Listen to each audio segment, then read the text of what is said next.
Okay, we finished off class on Friday. We were talking about molecular shapes and going through a practice problem. So I wanted to show you, I put together a table that I hoped would help you to be able to draw molecules more easily. This is a table of the atomic trends for covalent modification or for covalent molecules. And I will go through the table. So the atomic trend for covalent molecules and how they're going to form, how many bonds they'll form, and how many lone pairs will be assigned.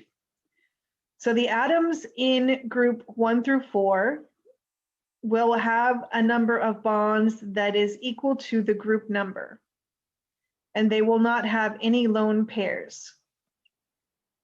And so because of that, you can say that group 1, 2, and 3, when they are making a covalent bond, do not obey the octet rule, because they will, if in group 1 it will have 1 bond, which is only 2 electrons. In group 2 it will have 2 bonds, which is only 4 electrons. And in group 3, 3 bonds, which is only 6 electrons.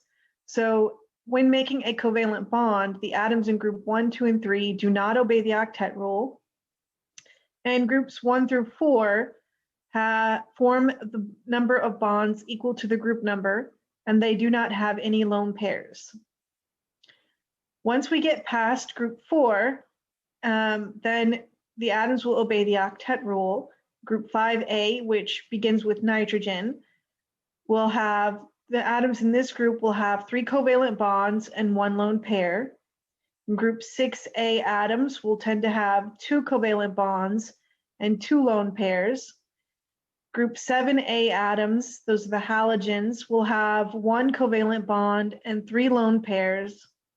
And in group 8, the Lewis structure of group 8 atoms is that they have 0 bonds and 4 lone pairs. Remember, that is the noble gases, which do not form covalent molecules. And we finished class, and I was going through this example, and I had said that, okay, aluminum is in group 3, so it breaks the octet rule, only 3 bonds and no lone pairs. And so that is what gave me the idea to put together this table. And so then I have the problem rewritten out in a different format. This is the same problem as on this page, and it says match the shape to the molecules. And then we know that group 3 elements do not follow the octet rule, 3 bonds and no lone pairs. So we're starting with A, molecule A, and molecule A is going to have shape D. And the method for determining that is to look at the group number. So aluminum is in group 3. It's going to have 3 bonds and no lone pairs. Chlorine is in group 7. It's going to have 1 bond and 3 lone pairs. And if you can't remember how that, then you can always take the octet. 8 minus 7 is 1 bond. So that applies to group 5, 6, and 7. And then if you can have a maximum of 4 bonds, 4 minus 1 bond is 3, so then it should have 3 pairs to get to an octet.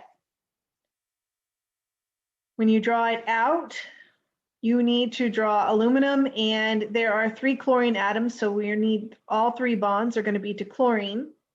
And then each chlorine should have 3 lone pairs. Then going from the molecule drawing to what shape it has in the 3-dimensional. Shape is associated with the number of bond sites and number of lone pairs. So aluminum has 3 bond sites and no lone pairs, which means that it will have a trigonal planar geometry. So A matches to D. Then we can go to the next problem, which is carbon and selenium. Carbon is in group 4, has the tendency of 4 bonds and no lone pairs. And selenium is in group 6, which means 2 bonds and 2 lone pairs. Then when you draw it out, the only way to give carbon 4 bonds and selenium 2 bonds based on the number of atoms involved is to use a double bond. So carbon is double bonded to selenium. That gives selenium 2 bonds.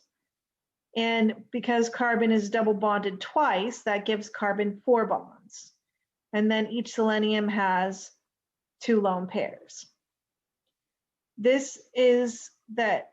And then going from the molecule to the shape, we have 2 bond sites, 2 sites where there are bonds, and no lone pairs on carbon.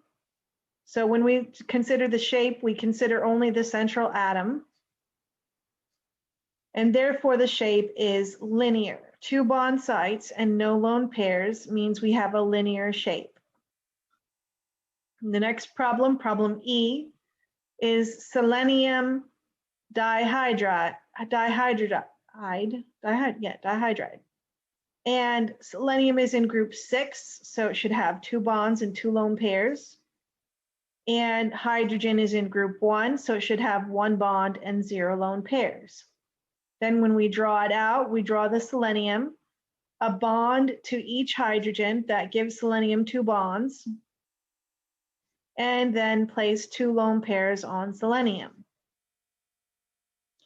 So evaluating for shape, we have 2 bond sites and 2 lone pairs, and that is called a bent shape, bent. So E matches to F. The last molecule is silicon tetraiodide. Silicon is in group 4. It has 4 bonds and no lone pairs. Iodide, group 7, 1 bond and 3 lone pairs. And then we draw it out, 4 bonds around silicon and 4 iodides, 4 iodine atoms, and each iodine should have 3 lone pairs. This is 4 bond sites and 0 lone silicon has 0 lone pairs. My mistake. I'm gonna have to correct that. I must have been distracted. Okay.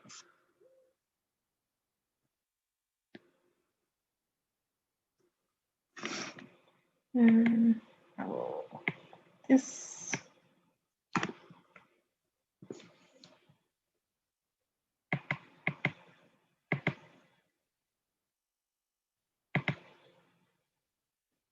Okay. No, now I have to go all the way forward. Okay. So 4 bond sites, 0 lone pairs on silicon, and so the shape is tetrahedral. And so you're going to have to memorize how many bond sites and lone pairs apply to each geometry. And the table for this is on slide 50, where it has the number of electron sets and the number of lone pairs. So sets are bonds and lone pairs are lone pairs.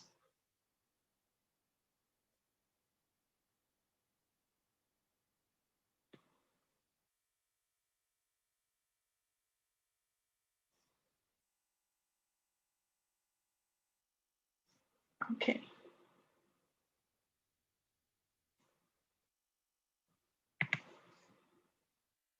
I should go to the next slide and then pick up. Okay.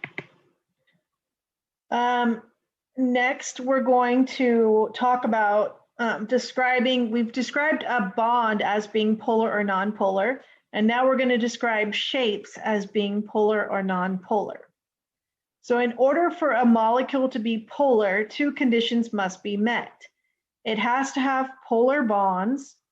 So for example, carbon dibromide dichloride, the difference between the carbon and chlorine bond is greater than 0.5, and a polar bond has an electronegativity between 0.5 and 2.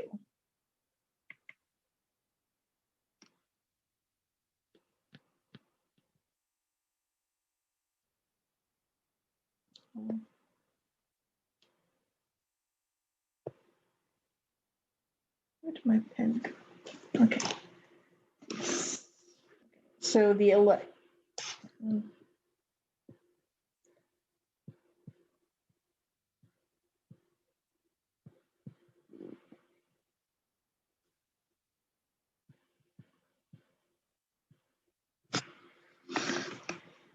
okay. So the carbon-chlorine bond and the carbon-bromine bond both have an electronegativity between 0.5 and 2. If I subtract chlorine at 3.44 minus carbon at 2 point something, then the difference is more than 0.5. So it is polar. The second condition that must be met is that there has to be a separation of charge. And the easiest way to decide if there is a separation of charge is symmetry.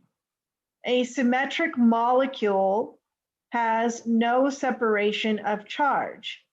The molecule that I've drawn here, carbon with 2 chlorines and 2 bromines, is not symmetric because bromine and chlorine are not equivalent. So here's some examples from your text. This is called methane or carbon tetrahydride. And the carbon-hydrogen bond has, carbon has electronegativity 2.55, hydrogen of 2.20.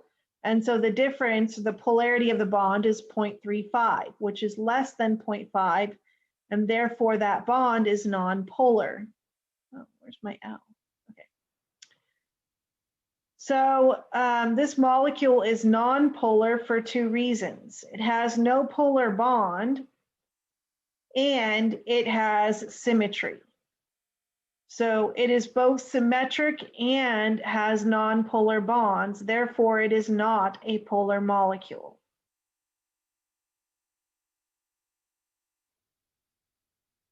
And when we talk about symmetry, we mean the 3-dimensional symmetry, not a 2-dimensional symmetry of the Lewis structure drawn on a page.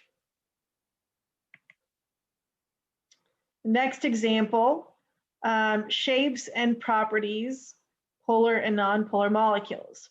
Ammonia is what we call a trigonal pyramidal shape. The central atom has 3 bonds and 1 lone pair, and that refers to trigonal pyramidal geometry.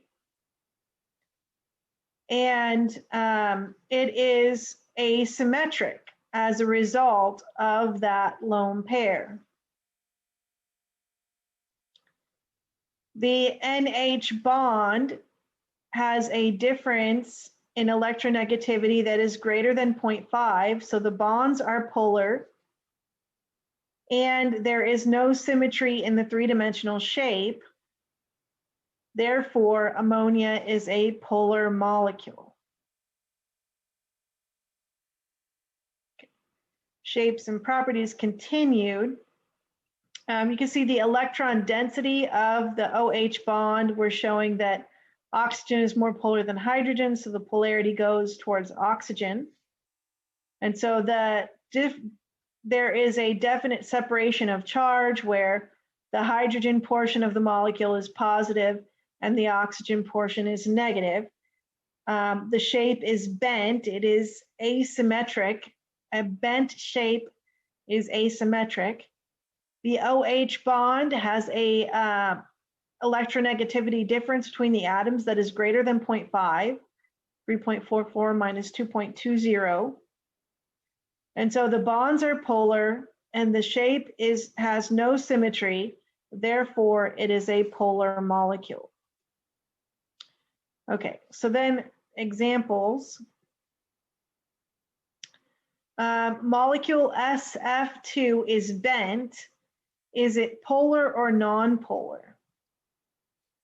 So a bent geometry has no symmetry, and SF, the electronegativity of fluorine minus the electronegativity of sulfur, is 4.0 minus 2.58, which is greater than 0.5 and therefore a polar bond.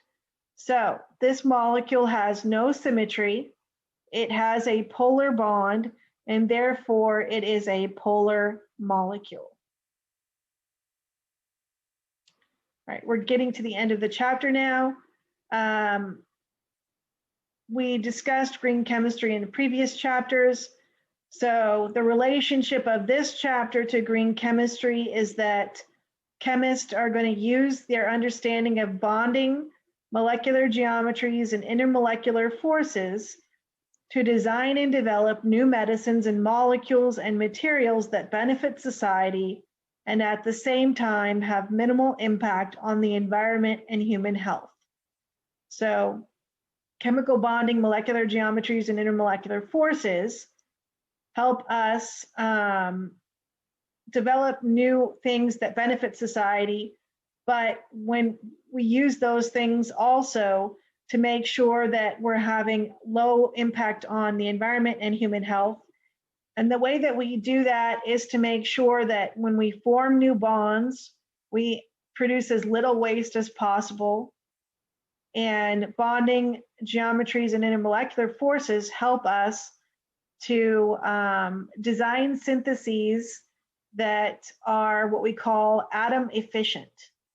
So that as many atoms as possible go into the desired product and very little atoms go into a waste that is hazardous. So that would be having minimal impact on the environment and human health. Okay, so in this chapter, you guys have learned molecular naming, you've learned chemical formulas, you've learned Lewis formulas, and molecular geometry. Those are terms that you should be familiar with. And that is the end of chapter 4. Okay.